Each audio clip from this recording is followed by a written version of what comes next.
सर्वप्रथम मु प्रणाम करुची मो गुरुजन मानू सारा जीवन खुशी रही समय काटुथातु।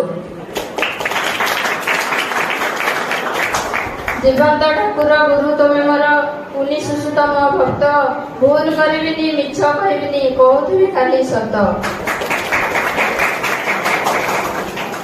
आसीछि आज मो बापा स्वप्न को साकार करने आसीछि आज मो बापा स्वप्न को साकार करने उत्साह करिबो भाई और भौणी आगको बढ़िबा